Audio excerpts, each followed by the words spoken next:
E aí, pessoal, tudo bom? Tô aqui de volta, mais uma aula. Hoje a gente vai fechar ali o nosso conteúdo do livro, vamos falar sobre trabalho, né? O livro, a parte passada do nosso vídeo, a gente falou sobre instituições sociais.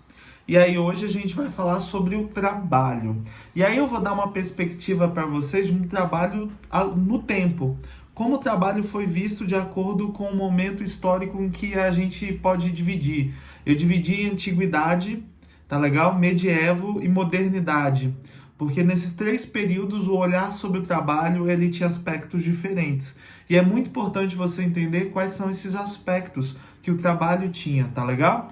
Então vamos lá, cara. Toda vez que a gente pegar e for falar de trabalho, a gente tem que compreender que o trabalho ele serve para que a nossa sociedade, ele serve para a estrutura da nossa sociedade. A nossa estrutura social hoje está muito baseada no trabalho. Então a divisão social, ela é parte e é fruto do trabalho. É um dos temas, sem dúvida nenhuma, mais abordados da sociologia. A sociologia sempre falou muito de trabalho, principalmente o Karl Marx, onde o trabalho e principalmente a luta de classes são, sem dúvida nenhuma, os grandes, vamos dizer, os grandes norteadores da sua sociologia. Tá legal? Então vamos lá, galera. Vamos falar do trabalho pensando nas três etapas que eu coloquei? Vamos aí, anota no seu caderno aí o trabalho na antiguidade, o trabalho depois no medievo, e depois você coloca aí o trabalho quando a gente vai falando da modernidade, tá legal? O trabalho na antiguidade, se você pegar e for analisar, por exemplo, a mitologia grega, você tem lá a mitologia, por exemplo, de Prometeus. Prometeus ele tinha pegado o fogo, a chama, que na verdade é a sabedoria, o conhecimento, e teria levado isso para a humanidade. Como punição por ter pego isso lá do Olimpo, que era a casa dos deuses, né? Ele pega, então ele é punido a ficar preso em uma rocha, onde diariamente um corvo, um abutre, um gavião, não lembro qual é o tipo do animal, vai até ele e come o fígado dele, né? Para ele se libertar dessa, vamos dizer, dessa prisão em que ele está, ele pega e deixa de lado a sua vida imortal, passa a ser um mortal e passa a trabalhar. Então o trabalho aí ele já é colocado como uma punição. Na antiguidade o trabalho é uma punição. Você é punido e a forma de você ser punido é você trabalhar. Eu vou dar um exemplo aqui que alguns podem discordar e eu estou totalmente aberto para essa discordância, tá legal? Mas é uma análise sociológica, é uma análise que a sociologia faz, tudo bem? Uma das análises que a gente faz é que, por exemplo, no Antigo Testamento, quando Adão e Eva são expulsos do paraíso, eles teriam que trabalhar para poder, calma aí, eles teriam que trabalhar para ter o seu próprio alimento, né? Eu fui procurar a fala aqui, mas eu não achei, acho melhor não ficar aqui caçando a fala não. Mas eles teriam que trabalhar para poder ter o seu próprio alimento. Então, trabalhar é dar uma punição, tem o sentido de punição novamente. Tá legal? É como se no Éden eles já tivessem tudo à sua disposição e ao sair do Éden a punição deles era que eles teriam que trabalhar em busca do seu próprio sustento, tá bom? Outro cara que falou sobre o trabalho aí falando também sobre punição é o próprio Aristóteles. O Aristóteles, ele divide a sociedade e ele fala sobre o labor, trabalho, né? É aquela questão do lavoro, do trabalho em si, da luta, o trabalho físico, tá? E quando ele fala desse trabalho físico, da labuta, né, do labor, tá legal? Ele fala sobre os escravos, tanto é que ele cita que a escravidão ela é necessária. Por que ela é necessária? Ele vê como necessária e justa, porque é necessário ter cidadãos que trabalhem. Então trabalhar nesse sentido, trabalhar físico, nesse sentido é um trabalho também em sentido de punição novamente. Então se você pega na antiguidade ali, e aí você pega os clássicos, o período clássico como um todo, você vai ter sempre o trabalho sendo visto como uma forma de punição, fechado? Quando a gente vai para o medievo, a gente vai ter uma transformação disso, porque no medievo o trabalho ele vai ganhar uma conotação religiosa. Vai ser algo que sacramenta o indivíduo. O trabalhar te sacramenta. Mas vamos entender isso? Vamos entender. A sociedade medieval você podia dividir basicamente ela em três grupos. Aqueles que oram, aqueles que rezam que são os bispos, é o clérigo no geral, o clero, a igreja. Aqueles que lutam, que são os cavalheiros e os nobres, porque você só era um cavaleiro medieval se você fosse um nobre. Raras às vezes uma outra situação, mas normalmente os cavaleiros eram nobres, tá legal? E aqueles que servem, aqueles que trabalham. No medievo, você tem quem? Os servos que nasceram para servir. Nesse sentido do servir, o trabalhar era algo que te dignificava a ter uma vida lá no céu. Então, assim, era uma sociedade estamental, onde você não tem mobilidade social, você nasceu pobre, você morre pobre, essa possibilidade de nascer pobre, se tornar rico, ela não existe, tá bom? Ela não existe quando você pensa na estrutura da sociedade, já que é uma sociedade estamental. E durante esse período, o pensamento ele é teocêntrico, o pensamento ele é religioso. Então pensa, uma sociedade estamental de pensamento religioso, tá legal? Ela vai fazer o que com o trabalho? Ela vai tornar o trabalho algo sacramental, algo religioso, algo que te linke a Deus. Então o servo, a igreja meio que olhava para o servo ali e falava, olha, trabalhe, porque lá no reino dos céus você será recompensado pelo seu trabalho. Não reclame da sua situação como servo, porque não é nesse reino, é no outro reino que você terá sua prosperidade. Então eles colocam o sagrado linkado aí, nesse caso, com a servidão. Tudo bem?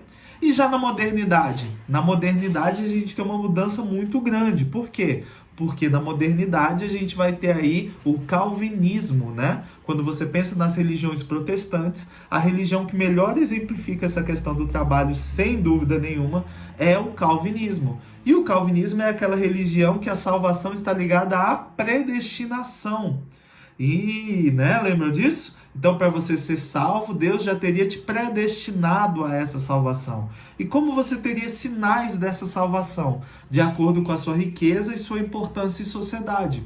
Quanto mais rico e mais importante você fosse em sociedade, mais sinais de salvação você tinha. E o calvinismo, ele aceita e estimula o quê? O acúmulo de bens e riquezas. O protestantismo luterano nunca incentivou isso.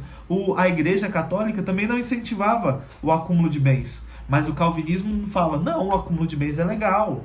Esse acúmulo de bens é bacana. Eu sou uma religião burguesa. Eu gosto disso. A burguesia quer essa conquista de riqueza.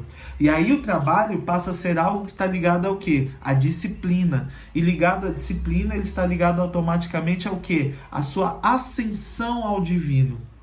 Tá legal? A sua predestinação, ao seu destino. Ela é diferente do sacramental, tá? Porque no medievo sacramental era aquilo que você tinha que fazer porque aquilo era a função que Deus desejou que você realizasse. Nesse caso, é uma coisa sua que você deve lutar por si próprio em busca desse alcance divino, vamos falar assim. É quase uma luta por libertação. E essa libertação depende de você. Então ela está estimulando o quê? Eu estou estimulando o trabalho. É a partir daí, galera, que o trabalho passa a ter um outro olhar. Vou dar um exemplo para vocês aqui. Segundo reinado, Dom Pedro II. Barão de Mauá estava construindo a ferrovia no Brasil. Barão de Mauá convidou Dom Pedro II para ir até o local onde iria se iniciar o trabalho dessas ferrovias, para que Dom Pedro II desse a primeira pasada ali no chão. Aquela coisa de político, né? Vai lá, planta uma plantinha, dá uma primeira pazinha ali para iniciar o trabalho, etc. No caso, Dom Pedro II foi convidado para ir lá dar aquela primeira pazinha ali para iniciar os trabalhos, né? Ai, desculpa, balancei tudo aqui. Para iniciar os trabalhos, certo? Dom Pedro II foi até lá, ele não sabia que ele teria que fazer isso. Quando chegou lá, foi surpreendido com essa ideia por Barão de Mauá. E Barão de Mauá tinha mandado fazer uma pá de prata, toda com detalhes em prata, super chique, para que o Dom Pedro II justamente utilizasse ela para ser algo bacana, né? Para mostrar para as pessoas que Dom Pedro estava ali dando sua força, sua luta em busca daquela evolução. Dom Pedro II estava indignado com isso, porque trabalhar era algo negativo até então no Brasil. Era visto aquele que trabalhava principalmente manualmente, fisicamente, era escravo. Era aqueles libertos, eram pessoas pobres e humildes. Então era algo que rebaixava o indivíduo. Tá legal? Hoje, trabalhar não. Trabalhar é algo que exalta o ser. Você pode perceber, quando uma pessoa vamos dizer, ela é presa, é filmada, ou acontece uma coisa negativa, uma das justificativas que se usa para se defender é falando, eu sou um trabalhador. Porque usar o termo eu sou um trabalhador, naturalmente deve fazer o quê? Elevar o olhar sobre você. Você dizer que você trabalha é algo que te dignifica, te dá dignidade, né? Tanto é que quando vocês estiverem mais velhos, vocês forem se conhecer pessoas na vida de vocês, namorarem, etc. Uma das primeiras coisas que você vai falar é, qual é a sua profissão? Ah, eu sou tal coisa, eu mesmo. Cheguei para minha esposa e falei, sou professor de história. Ela saiu correndo. Não, tô brincando. Sou professor de sociologia. Aí que ela desistiu de vez. Tô brincando. Mas assim, você vai falar a sua profissão, porque profissão dignifica você dentro do status social. Tá legal? A sociologia, ela já tem vários aspectos sobre o trabalho. Por exemplo, o Durkheim. O Durkheim acreditava que o trabalho estava dentro daquele sistema, aquele sistema do corpo humano e etc, e que ele era necessário. O que a gente deveria fazer era evitar algo desnecessário, evitar o conflito entre aquele que era o empregador e o empregado.